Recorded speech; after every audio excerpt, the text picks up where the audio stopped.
রাষ্ট্র সংস্কারের লক্ষ্যে ৬ বিশিষ্ট নাগরিকের নেতৃত্বে ৬টি কমিশন গঠনের সিদ্ধান্ত নিয়েছে সরকার। বুধবার সন্ধ্যায় অন্তর্বর্তীকালীন সরকার গঠনের ১ মাস পূর্তি উপলক্ষে জাতির উদ্দেশ্যে দেওয়া ভাষণে সব কথা জানান প্রধান উপদেষ্টা ডক্টর মোহাম্মদ ইউনূস।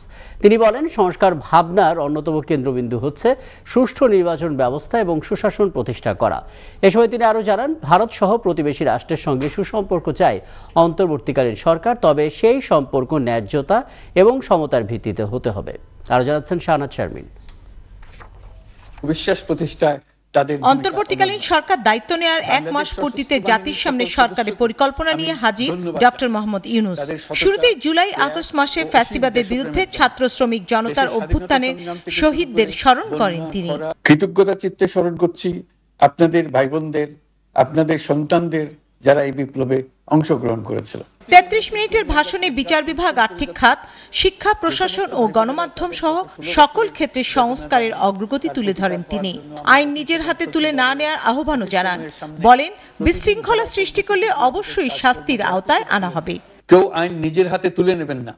আইন নিজের হাতে তুলে নিয়ে কেউ সমাজে বিশৃঙ্খল পরিবেশ সৃষ্টি করলে আমরা তাকে অবশ্যই শাস্তির আওতায় নিয়ে আসব। আমরা একটি সাম্প্রদায়িক সম্প্রীতির দেশ।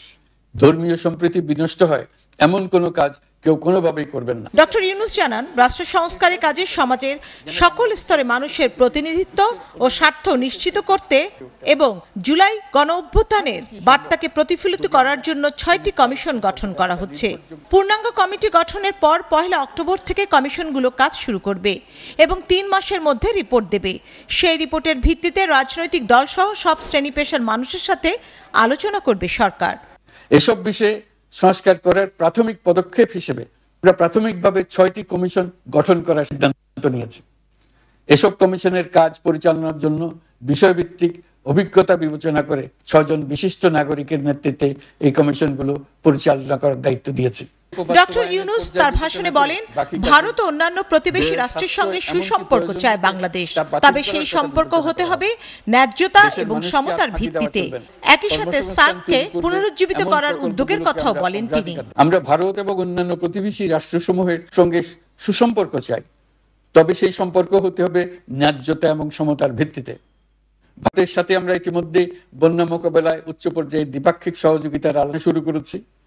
দক্ষিণ এশিয়ায় আঞ্চলিক সহযোগিতা বৃদ্ধির লক্ষ্যে আমি সার্ক রাষ্ট্রগোষ্ঠী পুনর্জীবিত করার উদ্যোগ নিয়েছি। সংবাদ মাধ্যম ও মত প্রকাশের পূর্ণ স্বাধীনতা নিশ্চিতে মিডিয়া কমিশন গঠনের পরিকল্পনা তুলে ধরে প্রধান উপদেষ্টা সাংবাদিক সাগররুনি হত্যাকাণ্ড সহ বহুল আলোচিত ৫টি হত্যাকাণ্ডের তদন্ত বিচার দ্রুত নিষ্পত্তির অঙ্গীকার করেন। জানান, কালো আইন বাতিল ও প্রযোজ্য ক্ষেত্রে সংশোধন করা হবে। অতি সত্বর এই সকল কালো আইন বাতিল ও প্রযোজ্য ক্ষেত্রে সংশোধন করা হবে। সাংবাদিক সাগররুনি হত্যাকাণ্ড সহ বহুল আলোচিত ৫টি হত্যাকাণ্ডের তদন্ত ও বিচার অগ্রাধিকার ভিত্তিতে ও দ্রুততম সময়ে নিষ্পত্তির জন্য সহায়তা প্রদান করা হচ্ছে।